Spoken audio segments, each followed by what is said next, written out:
So what is golf fitness? Well, if I'm honest, I think everyone overcomplicates it with all these super specific exercises. Yes, you don't need a Bosu ball. But what golf fitness is good movement, doing the basics correctly, and making sure you've got good mobility to get the most out of your swing. So today, I'm gonna take you through 3 exercises that are simply gonna get the most or give you the most improvement to increase swing speed and get the most out of your swing. Surprisingly, there's no upper body exercise in there, but don't get me wrong, upper body is important for the golf swing, and I'll probably look to do another video on that in the future. So if you are interested, please stick around, subscribe, drop it a like, and even comment down below to, genuinely ask me any questions. I've been a PT now for over 5 years. I've had a fitness account for over 5 years. This is my bread and butter. I'm not a golf pro. This is what I do. So if you've got any questions about fitness, about golf, make sure you drop them down below. But without further ado, let's get started. So the first one, and arguably the most important one, has to be a trap bar deadlift. Now, if you haven't already seen my dumbbell golf specific workout, you won't know that I started that with a dumbbell deadlift. However, dumbbells isn't going to be the most optimal in terms of getting the most out of your deadlift, and a trap bar is usually always used by athletes, mainly because it helps take load off the lower back. You can actually get away with your form not being perfect, and it replicates sort of much more of a high movement, and overall it's a lot safer. But it's also going to help you load up the most and get the most out of that vertical force, which is what makes the deadlift so important. Creating vertical force in your golf swing is a massive part of where you're getting your power all the way through it. So if we can increase that, we can increase swing speed, we can increase power, and yeah, you're just going to be feeling so much more stable and strong throughout your swing. Now, when it comes to deadlift, there is some key elements of form that are really important. You'll notice that I haven't got my shoes on because I was wearing trainers that are quite soft. You want to be pushing through a firm bit of ground, and you don't want to be any taller than you already are. If you're going in there higher than you are, then you're going to have to probably flex with your back, which is exactly what we don't want to do. We want to keep our back nice and straight. We want to focus on actually using our hips. So many people think, I can squat, now I can deadlift. No, no, no, no, no. All of the power comes through our hip hinge. First bit, don't go too wide. Make sure the hip width. Imagine you're trying to jump as high as possible. You wouldn't have a shoulder width stance to do that. Keep them under your hips. You're then going to focus on pushing the bum back as far as you can. Really using your glutes and hamstrings, making sure you feel it in your hamstrings. If you're not feeling it in your hamstrings, you're not doing it right. Yeah. You're then going to push your knees slightly out, make sure that back's nice and straight, take grip, and then drive straight through the legs. Now we're also going to control on the way down, just because if you can get the movement right on the way down, you're going to get it right on the way up. But also, when we work in our golf swing, we move both ways. We don't just move being explosive up. So making sure that we drive up nice and explosive, then control it on the way down, and then drive it once again is going to help us get the most out of this movement. But remember, it's not about ego. It's not about lifting the most. I would aim for 3 sets of 6 to 8. It's just going to help you really build this one up. And as you get more competent, build that load, get stronger, get better, and just watch your golf swing and your swing speed absolutely fly.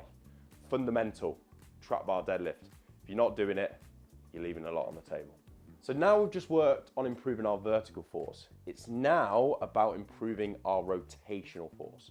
And there's nothing better than improving this one with a rotational kettlebell swing. So this one is all about our core, but also all about getting used to lifting heavier loads when it comes to actually rotating our body. If we can get used to lifting something like a 20 kilo kettlebell, which is what we're going to be using for this one. You can use a dumbbell as well, just hold it on the end, all right, as I literally put it in my dumbbell specific workout. Sorry to mention it again, but again, you can use a dumbbell if you don't have a kettlebell. It's all about getting used to just lifting a heavier load and looking to actually de-accelerate the body and then accelerate again. So you can really get the most out of the power of your golf swing. As I said, one of the biggest ways you're going to produce force is learning how to rotate harder and more efficient in your swing. And what makes the rotational kettlebell swing so useful is you not only get that really important force through the swing, but you also have to learn to accelerate and de-accelerate the other way, which is not only going to be good for, like I've just mentioned, but also preventing injuries. None of us want a bust up back when it comes to our golf swing. It's so important that we make sure these areas are nice and strong, so it can simply just take the volume and load we might want to be doing when looking to improve areas of our swing. Now, with this one, do not forget to do the other side. When it comes to speed training, people always forget to not work on their backswing. But if you don't have a strong, quick, explosive backswing, how do you expect to be explosive through? So when it comes to form with this one, make sure you've got your golf stance. It's really important for this one. But then it's all about simply rotating the kettlebell back and then rotating it up like you're finishing your swing. Now, this is not an arm exercise where you're looking to lift the dumbbell up. No, all the power is coming from your hips and your core, trying to move that kettlebell as much as possible. Now, don't forget to do the other side. Again, it feels alien, I know, but it should be no different, okay? And you'll really actually get a nice feel for if you were a left-handed golfer or even a right-handed golfer. But just getting that feel the other way is really going to help you build power in reverse, and you don't want to pick up too much of an imbalance for the simple fact that you only focus on that one way.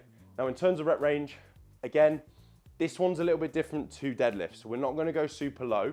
We're actually going to put our core under a bit of work for a bit of time. So we're going to aim for like 3 sets of 15 to 20. Once you can achieve 20 reps, 3 sets with one weight, start to build that load up, start to get that core and them hips conditioned to lift more and more, and you're only going to have more and more power and swing speed when it comes to your golf swing. Rotational force, rotational kettlebell swing. Get doing it. So we've got the final one and the final bit of force that you need to work on. We've got vertical force, we've got rotational force, and now we're going to focus on lateral force. That's right.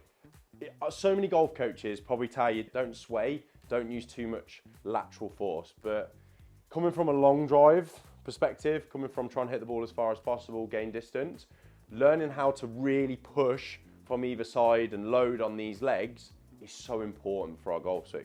So the best exercise for that one, and starting with easily the most basic and probably the best place to start, is a simple side lunge. Now I'm going to use a dumbbell to load this one. I'm going to show you 2 loading positions. Again, surprise, surprise, this is in my dumbbell specific golf workout because I give you all the good stuff in the row and I don't like overcomplicating it. To start, we're going to start in a goblet position. Okay, this is just the easiest way to do this exercise. It's actually going to help you balance and counteract your body position. So all we're going to do, we're going to start with the leg that's the weakest, because this is what we call a unilateral exercise. So we're working a single leg. It's a chance to even out imbalances as well. So for me, my weakest leg's my right leg. I'm going to step out, trying to keep my left leg nice and straight. I'm going to sink my bum down to where it gets in line with my knee and then drive back up. Try and make that drive back up as explosive as you can, okay? So a bit like a golf swing, we're transferring that weight and then we're trying to transfer it back as quickly as possible and nice and steady, but make sure we're still getting that depth. Now, once you've done or pushed on your right leg near to failure, so where it gets tough, keeping good technique, of course, we then want to go on our stronger leg. So then I would move over to my left leg, step nicely over and drive back up. Now, for rep ranges with this one, you sort of want to be in the middle of the other 2 exercises. We don't want to be super low because I don't want you to load too heavy to a point where you can't get the technique right, but I also don't want you to go too high because it'll over fatigue you and take you away from good form once again. So here we're going to aim for around 10 to 12. But the key is, like I said, for that weaker leg, we do want us to push near to technical failure. We're going to then, if let's say you get 11 reps with your weaker leg, you then match it on your strong side. But this is just going to be a great one for building balance, lateral force, side to side, but just making sure the lower body is in a fantastic place to really get the most when it comes to generating force. Now, the little variation that I was on about changing is if, let's say, goblet's too easy for you, what you can do is hold the dumbbell on the leg or the side you're gonna use, and just simply it's gonna help you load even further in to that other leg. And it also gives a counteracting balance into your core, which challenges your core further. So if you feel like, do you know what, goblet's too easy, go for that one. They're the 3 exercises that are gonna get the most out of your swing, your body, to really produce swing speed. As I said before, the upper body is important. We'll go through that in another video. But when it comes to really getting the most out of your swing, having a strong set of legs, a strong core is gonna make a massive difference. So I hope you found that video useful. I hope you start to hit absolute bombs, and on to the next.